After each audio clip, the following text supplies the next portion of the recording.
Welcome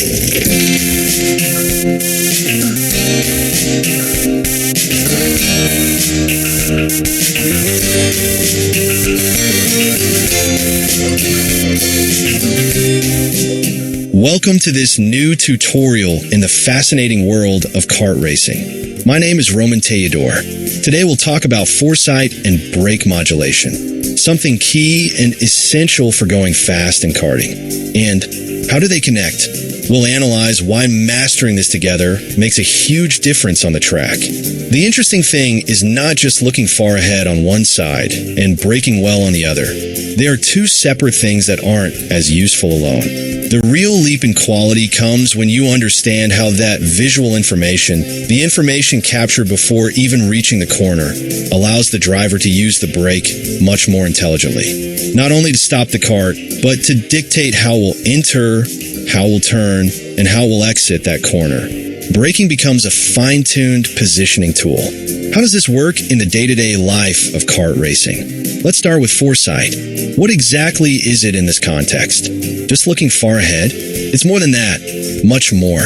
It's not a passive gaze. It's like an active, constant scan, looking for key references such as curbs, the exact point where you start turning the steering wheel, but also for changing conditions, if there's dirt on a part of the asphalt, if an area seems to have less grip. It's reading the track several meters ahead of where you are right now. In other words, it's stopping reacting to what's in front of you and starting to prepare for what's coming 2, 3 seconds later. Exactly that. It takes you out of improvisation. It's essential to avoid scares, panic braking, and the like. And that very visual preparation is what enables you to modulate the brake properly. Because we're not talking about the brake as an on-off button. It's not about pressing it all the way down and suddenly releasing it. Not at all. Modulating is applying and releasing the pedal progressively, adjusting the pressure as if it were the volume of the radio, but with your foot.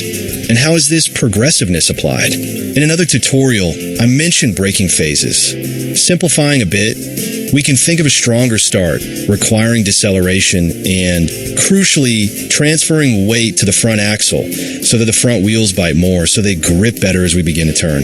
Exactly, more front grip to initiate the turn. Then comes a very important phase of progressive reduction. In other words, not releasing completely, maintaining partial pressure. And you might say that's for what? That helps the rear of the kart rotate a lot, making it easier to enter the corner. Sometimes this phase even stretches a bit already inside the corner. This is the famous trail braking. It involves braking very gently while you're already turning. It helps fine-tune the trajectory, tightening the radius a little more if necessary.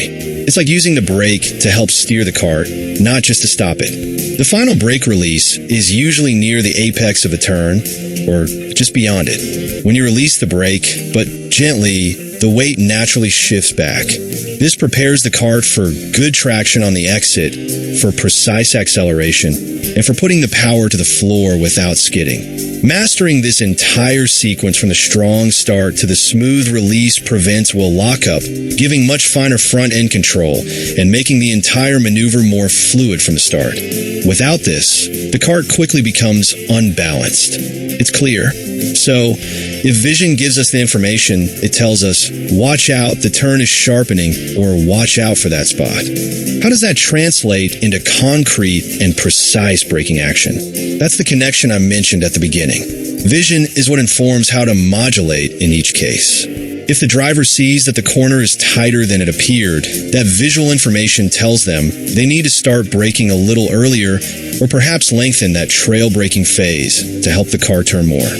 Or if they detect dirt on the ideal line, they might adjust the point where they start braking or the initial intensity, so as not to hit it right there and lose grip. Or another case is if they see a rival defending on the inside, forcing them to change their line, and early vision gives them time to think. For example, I'm on the outside, I I need to brake a little earlier, but I'm going to hold the brake a little longer so I can cross the trajectory on the exit and pass them.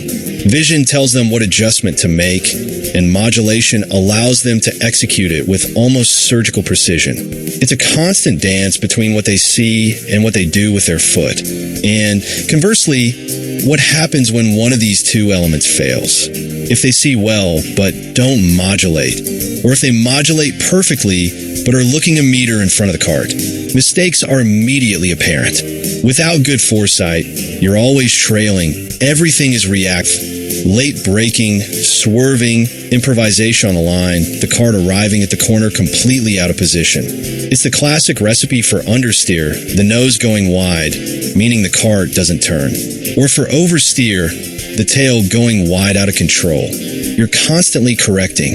And if you see well, you have the information, but you don't modulate the brakes properly. That's where the problem lies. The braking is as abrupt as a jolt, and that destabilizes the entire chassis. It's very easy to lock the wheels. You lose grip, and it's also very difficult to get the cart to rotate smoothly if you brake like that.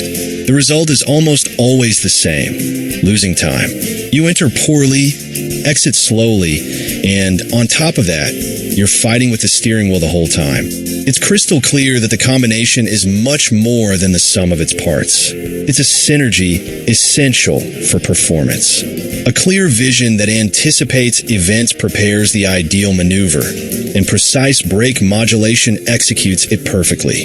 In high-level karting, this is what separates the proactive driver, the one in control of the situation, from the reactive driver, who goes like he's putting out fires corner by corner, turning each corner into a place where the rival can think, well, let's see if I don't lose too much time here. I have a real opportunity to attack, to pass him. Beyond the pure and simple technique of looking far ahead and braking this way or that, how a driver's mindset changes. The confidence of a driver when he feels he's truly anticipating and controlling the braking, rather than simply suffering or reacting to it. It's a profound change in mentality. It's a huge change, that internal feeling of mastery, of knowing what's going to happen and how to handle it. Perhaps the stopwatch doesn't measure it directly in tenths, but it may be the most valuable gain of all. That confidence is today. If you enjoyed the tutorial, I invite you to subscribe to my channel and give me a like. This will make my work easier for new tutorials. TJM Data Analysis greets you until the next tutorial.